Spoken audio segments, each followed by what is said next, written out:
Hello and welcome to my channel library talkies. तो आज हम कोलन क्लासिफिकेशन के बारे में बात करने वाले हैं और कोलन क्लासिफिकेशन को हम डिटेल में पढ़ेंगे ताकि आपकी जो भी इसको लेके डाउट्स हैं वो क्लियर हो सके। तो ये जो हमने टॉपिक लिया है कोलन क्लासिफिकेशन, ये इग्नू की बुक से लिया गया है, राइट।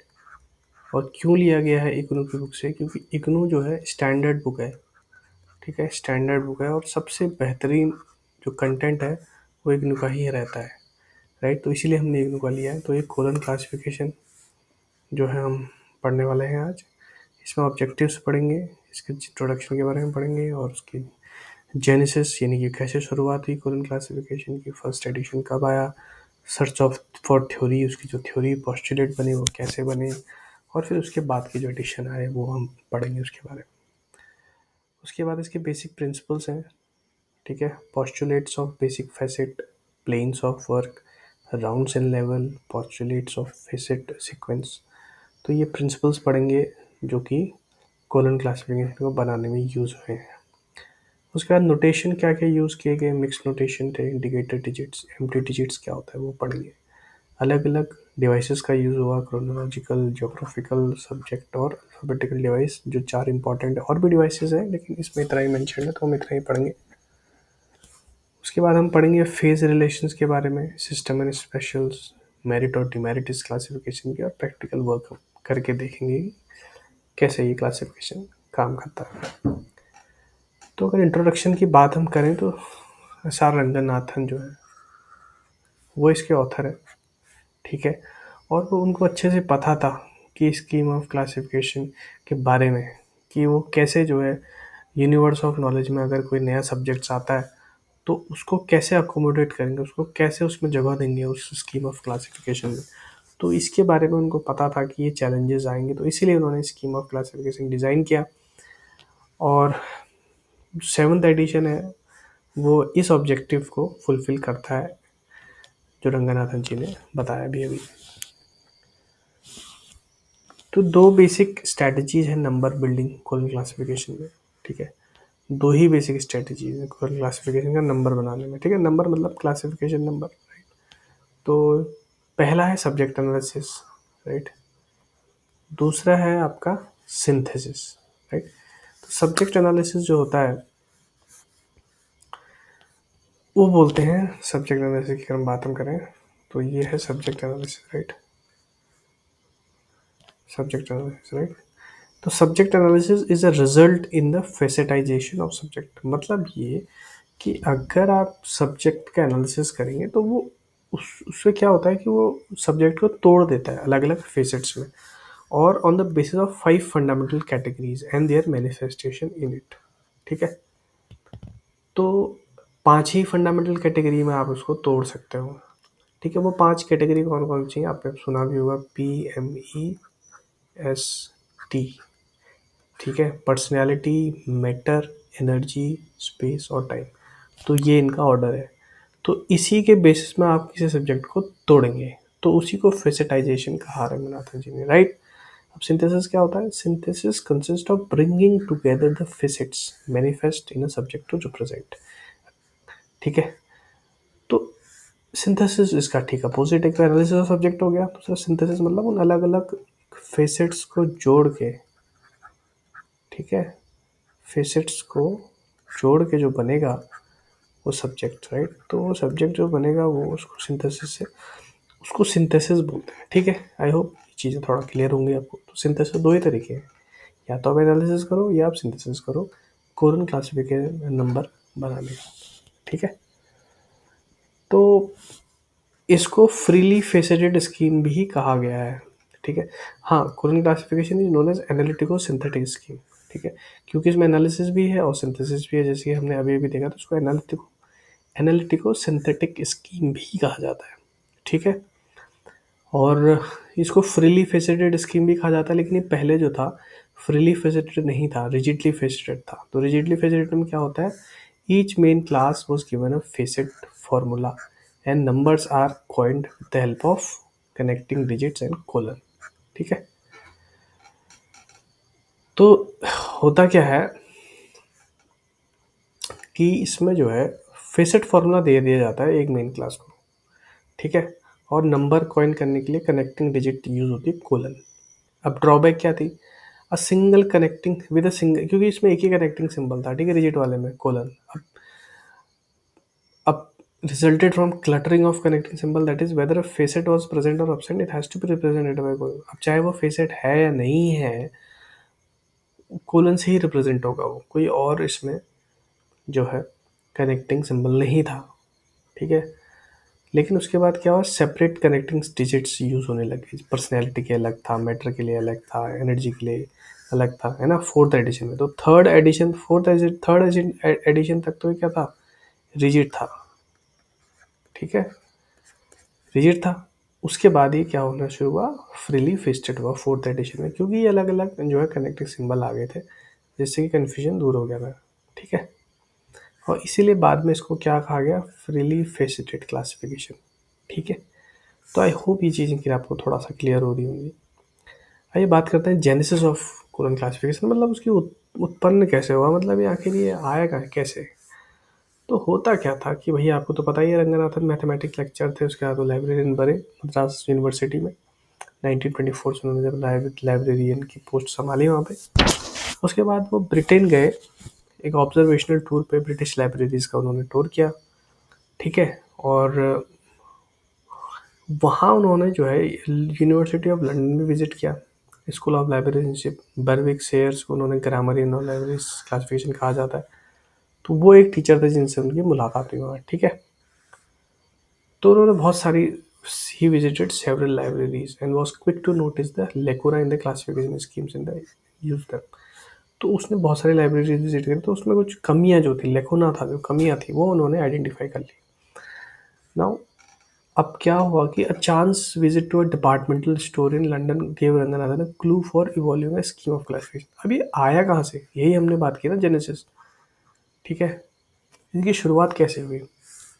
तो वो यहाँ एक डिपार्टमेंटल स्टोर में गए थे लंदन में, तो वहाँ से उनको जो है ये चीज़ें पता चली। तो वहाँ क्या हुआ कि एक टॉय था, ही सॉ द डेमोन्स्ट्रेशन, उन्होंने एक खिलौने जिसका नाम था मैकानो सेट, उसका डेमोन्स्ट्रेशन देखा, ठीक है। उसको अलग अलग उसमें से चीज़ें बना रहे थे। तो वो क्या रहा था, Meccano set consist of several solid strips, rods, wheels, screw, nuts and bolts with different model could be made. तो उसी कुछ सेट्स थे उसमें, कुछ रॉड्स थे, कुछ स्क्रू थे, नट्स थे, बस उन्हीं से वो बहुत सारी चीज़ें बना लेते थे, समझ रहे हो। उस मैकानो सेट से वो बहुत सारे टॉयज़ बना लेते थे। तो उसने उसमें बोला कि क्यों ना मैं एक ऐसी क्लासिफिकेशन बनाऊं कि जिसमें कुछ स्टैंडर्ड यूनिट्स हो, जिनको मिला के, है ना, और कुछ कनेक्टिंग सिंबल हो, उनको ज्वाइन करके स्टैंडर्ड, है ना, तो ताकि एक क्लासिफिकेशन स्कीम बन सके। उसने बोला कि there should be standard units that could be joined by connecting symbol. Standard unit होनी चाहिए, ठीक है। जैसे उसने देखा मैकानो सेट में कि स्टैंडर्ड था, नट था, व्हील था, उन्हीं को जोड़ना बस। तो ऐसे एक स्टैंडर्ड यूनिट हो और उनको जोड़ दो आप कनेक्टिंग सिंबल से, तो बन गई क्लासिफिकेशन स्कीम। तो ऐसा उनकी सोच थी, तो यहीं से उनको ये आइडिया आया, ठीक है। इसमें भी the standard unit became the schedules, ठीक है। अब देखो उसने बोला ना कि स्टैंडर्ड यूनिट होनी चाहिए और कनेक्टिंग सिंबल होनी चाहिए। तो स्टैंडर्ड यूनिट जो थी वो तो आपके स्केड्यूल्स की बात करेंगे, दस class number could be constructed with different element enumerated in schedules with a connecting symbol and he chose the colon as the connecting symbol। तो कोलन को उन्होंने, क्योंकि उन्होंने कनेक्टिंग सिंबल कोलन को यूज करा, इसलिए इसका नाम भी कोलन क्लासिफिकेशन आया, ठीक है। तो यहाँ तक आपको समझ में आया होगा। The foundation of colon classification was laid in Britain, ठीक है। In 1925 he journey back to India gave Ranganathan ample work on schedules, उन्हें स्केड्यूल्स बनाना शुरू किया उसके। The library ship he was travelling in and Madras University book catalogue which made him carry with him served as a working equipment for him। Okay, first edition कब आया, first edition आया कि मद्रास जैसे ही वहाँ से पहुँचे तो उन्होंने क्लासीफाइंग का काम शुरू किया मद्रास यूनिवर्सिटी लाइब्रेरी कलेक्शन का, ठीक है। और 1925 और 32 के बीच में उन्होंने मतलब शेड्यूल्स बनाने में ही अपना टाइम दिया, ठीक है। 1929 में उन्होंने लाइब्रेरी स्कूल ऑफ यूनिवर्सिटी, ठीक है, इस्टेब्लिश करी है, जहाँ पर उन्होंने टीचिंग का काम भी शुरू किया, ठीक है, डिप्लोमा कोर्स भी शुरू किया उन्होंने। तो इसी की वजह से जो है 1933 में फर्स्ट एडिशन आया कोलन क्लासिफिकेशन का, ठीक है। इसमें क्या थे, 3 चीज़ें थी। एक तो पहला था 125 पेज जिसमें रूल्स थे, ठीक है, जो कि एक्सप्लेन कर रहे थे कि जो भी प्रिंसिपल्स थे अंडरलाइन उसको एक्सप्लेन कर रहे थे। फिर था शेड्यूल 135 पेज का, और 106 पेज का क्या था, इंडेक्स था, राइट। सो नोटेशन क्या था, मिक्स था। 26 रोमन कैपिटल लेटर्स यूज हुए थे, ठीक है, इंडो अरेबिक न्यूमरल्स, है ना, रोमन लोअर केस लेटर्स, ठीक है, colon was use as a connecting symbol, ठीक है, फॉर ज्वाइनिंग फेसिट, ठीक है। और हर एक मेन क्लास का क्या था, एक फेसिट फॉर्मूला हुआ करता था। तो ये तो हो गया आपका फर्स्ट एडिशन के बाद, ठीक है। अब सर्च ऑफ थ्योरी, तो Ranganathan was aware of several inconsistencies in his scheme. तो उसको बहुत सारे इनकन्सिस्टेंट दिख रही थी, कमियां दिख रही थी, खामियां दिख रही थी, एंड डिड नॉट फाइट शाई ऑफ कंसल्टिंग सब्जेक्ट एक्सपर्ट। तो उसको कोई शर्म नहीं थी कि आप एक्सपर्ट के पास जाओ और पूछो। तो वो पूछा उसने, हर एक डिसिप्लिन के बंदे से उसने एक्सपर्ट के बारे में पूछा। At the same time he tried to evolve theory, उसने उसी टाइम पे थ्योरी लाने की कोशिश की इस क्लासिफिकेशन के पीछे। तो 1929 से 33 तक उसने पूरा काम थ्योरी बनाने में ही लगा दिया, ठीक है, 6 साल। 1933 में आया था पहली बार, और 1933 से 6 साल तक उसने थ्योरी के पीछे काम किया। तो बहुत सारे कैनन, बहुत सारे नियम यहाँ पर क्लासिफिकेशन के उन्होंने फॉर्मुलेट किए। तो इसका क्या रिजल्ट हुआ कि प्रोलेगोमिना टू लाइब्रेरी क्लासिफिकेशन पब्लिश 1937 में। इस थ्योरी के चक्कर में ये बुक पब्लिश हुई, ठीक है।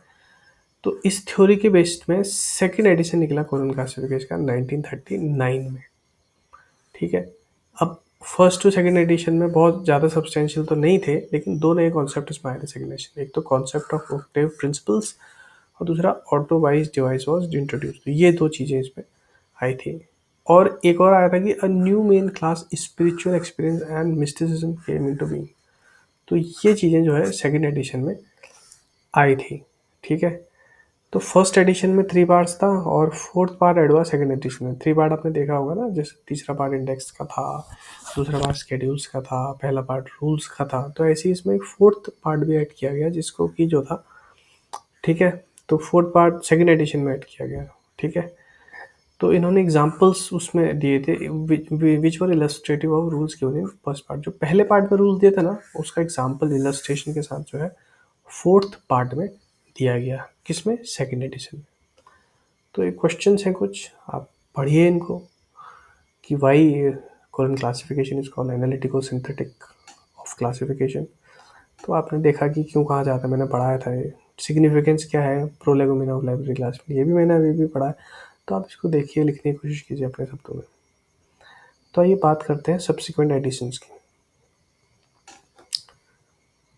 इन 1945 रंगनाथन जो था, बनारस चले गए भाई साहब 1945 में, ठीक है। और वहाँ उन्होंने 2 साल बनारस हिंदू यूनिवर्सिटी का काम किया। मतलब वहाँ बहुत ज़्यादा काम था, तो एडमिनिस्ट्रेटिव काम था वहाँ पे, तो उन्हें रिसर्च का काम नहीं करा गया। तो हुआ क्या था, मॉरिस गोयर जो वाइस चांसलर थे दिल्ली यूनिवर्सिटी के, उन्होंने दिल्ली में इनवाइट किया रंगनाथन जी को, और उन्होंने पूरा सीरियस रिसर्च का काम यहाँ शुरू किया। तो 1947 से 75 तक वो दिल्ली यूनिवर्सिटी में रहे, और उन्होंने ABGILA नाम की एक इंस्ट्रूमेंट पब्लिश करा रिसर्च फाइंडिंग। इसका इसका नाम है एनल्स। मतलब सब कुछ था उसमें, एनल्स था, बुलेटिन्स था, राइट, और ग्रंथालय, ग्रंथाना, राइट।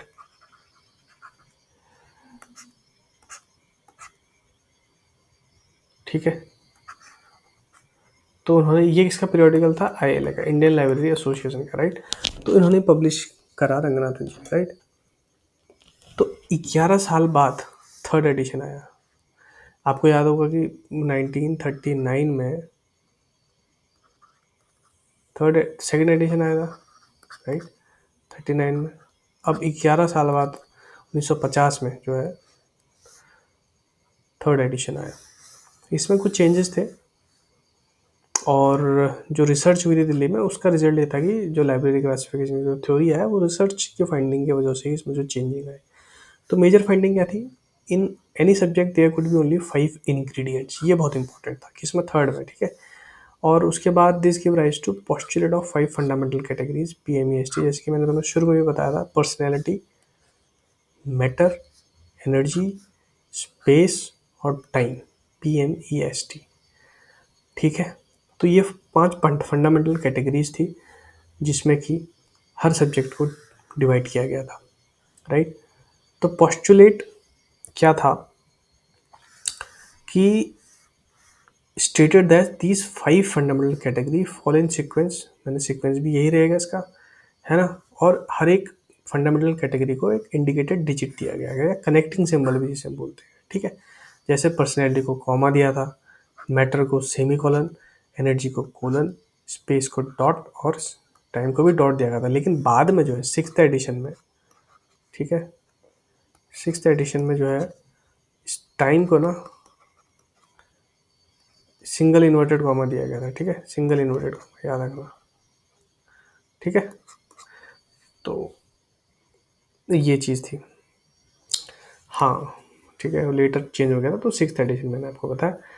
तो उसके बाद फोर्थ एडिशन आया आपका 1952 में, थर्ड एडिशन 1950 में, फोर्थ एडिशन 1952 में, ठीक है। और 1957 में ही प्रिलोगोमिना टू लाइब्रेरी क्लासिफिकेशन पब्लिश हुआ 1957 में, सेकेंड एडिशन। पहले एडिशन कब हुआ था? 1937 में। और यही रिजल्ट था किसका? थ्योरी का। थ्योरी ऑफ क्लासिफिकेशन यहीं से ही इंस्पायर हुई थी, राइट। इसीलिए सेकेंड एडिशन कब आया था? 1937 में आया था, राइट। 33 के बाद फिर 39 में आया था, राइट। तो फिफ्थ एडिशन 1957 में आया था, क्योंकि second edition of prolegomena to library classification भी 1957 में आया था, फिफ्थ एडिशन भी यहीं आया था, राइट, फिर 1957 में। तो ये बहुत इंपॉर्टेंट ईयर्स है, अक्सर एग्जाम में पूछे भी जाते हैं। तो बहुत सारे चेंजेस आए थे इसमें, ठीक है। पहला तो ये था कि many Greek letters were introduce in the fourth edition to expand the base of main classes, these were found return and replace in the sixth edition. तो सिक्स्थ एडिशन में इसको हटा दिया गया, इसको एम्प्टी और एम्प्टीइंग डिजिट्स से replace कर दिया गया। जितने भी जो थे बहुत सारे ग्रीक लेटर यूज़ किए गए थे, ठीक है, उसको हटा दिया गया था। फोर्थ एडिशन में जो यूज़ किए गए थे, सिक्स्थ एडिशन में उनको हटा गया था। Second level of space and time facet were introduced. Meanwhile, sixth edition of Korean classification was published in 1960. ठीक है। About this time Ranganathan also shift to Bangalore, Ranganathan ji Bangalore आ गए थे, उन्होंने DRTC इस्टेब्लिश किया था, ठीक है, जो कि Indian statistical institute of with Ranganathan as honorary professor यहाँ के थे वो। तो उनकी मदद से इन्होंने documentary research and training centre start किया था, ठीक है। हालांकि ये 1962 में स्टार्ट हुआ था, आपको याद रहना होना चाहिए, राइट। तो 1963 में उन्होंने क्या किया, reprint of six edition was published with a few correction. Reprint he issue हुआ, नया इशू नहीं हुआ, रिप्रिंट हो, वही दोबारा प्रिंट हो गया, उसमें कुछ करेक्शन करे उन्होंने, अमेंडमेंट्स। सो एक अनाउंसमेंट की हुआ था कि seven edition would be brought in all the new findings. तो ये अनाउंसमेंट भी इसी टाइम पे हुआ था जब सिक्स एडिशन ऐसे भी हुआ था। लेकिन अनफॉर्चुनेटली 1972 में रंगनाथन जी में छोड़ के चले गए थे और इनका काम फिर डिले हो गया था। फाइनली सेवन्थ एडिशन जो आया वो 1987 में आया, लेकिन वो विदाउट इंडेक्स आया। और this is very very important, right, this is very very important. इसमें इंडेक्स नहीं था।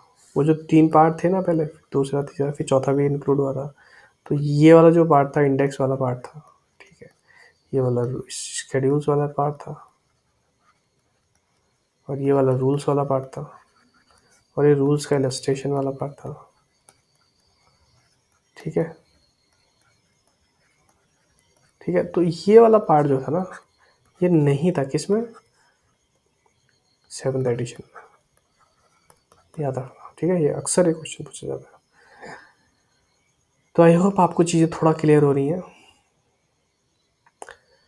तो बेसिक प्रिंसिपल्स क्या है इसके अब हम बात करते हैं। बेसिक प्रिंसिपल, ठीक है, बेसिक प्रिंसिपल्स क्या क्या?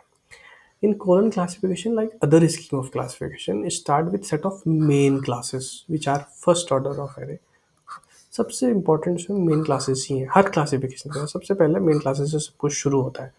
मेन क्लासेस को फेसेट्स में डिवाइड किया गया है, और जो भी फेसेट्स हैं वो इसका मानवीकरण है। मतलब 5 जो फंडामेंटल कैटेगरी है ना, पी, राइट, PMEST, राइट। तो इन्हीं 5 में से जो है वही फेसेट बनेंगे, राइट, ठीक है। तो यही चीज़ है, बेसिक प्रिंसिपल्स तो यही है, ठीक है। तो मेन क्लासेस हैं, एरेज हैं, फेसेट्स हैं और फंडामेंटल कैटेगरी है। तो main classes in this class colon classification is like disciplines in Dewey decimal classification, theoretical subjects in universal decimal classification. तो उन्हीं की तरह ही है, जैसे डेवी डेसिमल क्लासिफिकेशन में आपके 10 मेन क्लासेस होती हैं, तो जो मेन क्लासेस होते हैं बेसिकली डिसिप्लिन्स हैं, जैसे पॉलिटिकल साइंस, हिस्ट्री, ये सब डिसिप्लिन्स है अपने आप में, ठीक है। तो यही मेन क्लासेस यहाँ भी मतलब एक अलग सब्जेक्ट है, राइट। सो ये ट्रेडिशनल सब्जेक्ट्स हैं which are you are well acquainted, तो वही है ना, जैसे mathematics, physics, history, political science, तो यही मेन क्लासेस यहाँ भी है, ठीक है। तो यहाँ पर मेन क्लासेस कोलन क्लासिफिकेशन में बहुत ज़्यादा है compare to DTC and UTC, ठीक है। तो डीटीसी में तो 10 ही मेन क्लासेस हैं, तो कोलन क्लास में तो बहुत मेन क्लासेस हैं। शुरुआत में 40 मेन क्लासेस हुआ करती थी, अब तो it's more than 100 main classes, ठीक है। तो विल कम टू दैट, ठीक है। एरे क्या होता है? And dictionary meaning the systematic arrangement of numbers और सिंबल इन ऑर्डरली मैनर, इसी को एरे बोलते हैं। तो colon classification it means the same as dictionary meaning, the arrangement however is referred to the preferred sequence, ठीक है। The numbers in classification refers to division of subject on the basis of a single characteristic. For example, in medicine, organs of human body form the array of organ, ठीक है। तो array basically क्या होता है कि है ना, systematic arrangement of numbers, है ना, या सिंबल्स इन ऑर्डरली फैशन। ऑर्डरली फैशन तो ये जैसे मान लो एरे है किसी चीज़ की, ठीक है। मान लो ये एक सब्जेक्ट है तो उसका ए सी बी टी, तो ये एरे है, मतलब ये सेम है, राइट, एक ही लेवल में होंगे, राइट। फेसेट क्या होता है? Facet is a characteristic. Facet वो करेक्टरिस्टिक है जिससे क्लास डिवाइड होती है, ग्रुप होती है, ठीक है। अभी इन क्लासेस को फेसेट में डिवाइड किया जाता है, ठीक है, to signify the whole series of array based on set of related character. तो उस जो करेक्टरिस्टिक्स की बात कर रहा था मैं, उस करेक्टरिस्टिक्स के हिसाब से इसको डिवाइड किया जाता है। सेम करेक्टरिस्टिक वाले एक एरे में आएंगे, ठीक है, दूसरे करेक्टरिस्टिक्स वाले एक एरे में आएंगे, राइट। तो एरे में जिनका सेम करेक्टरिस्टिक्स है वो इस एरे में आएंगे, जिसका अलग करेक्टरिस्टिक्स है वो अलग एरे में आएगा, राइट। तो ये फेसेट्स का कॉन्सेप्ट है। जैसे इन मेन क्लासेस लिटरेचर और all enumerated languages after which national literature is unknown constitute NDTC, ठीक है, the language facet of that class, ठीक है। in the same class all literary forms, poetry, drama, fiction, etc. constitute another facet, ठीक है। तो यही चीज़ है। With in a facet an individual member is called focus, ठीक है। जैसे Hindi literature for example is a focus, Hindi literature को focus करेंगे किसके? लैंग्वेज फेसेट की बात करें अगर लिटरेचर क्लास में, ठीक है। अब फंडामेंटल कैटेगरी की बात हम करते हैं। देखिए, फंडामेंटल कैटेगरी की बात हम डिटेल में करेंगे, उससे पहले हम थोड़ा सा ब्रेक लेते हैं, ठीक है। मिलेंगे आपको नेक्स्ट वीडियो में। चलिए, thank you, please subscribe to my channel and to comment.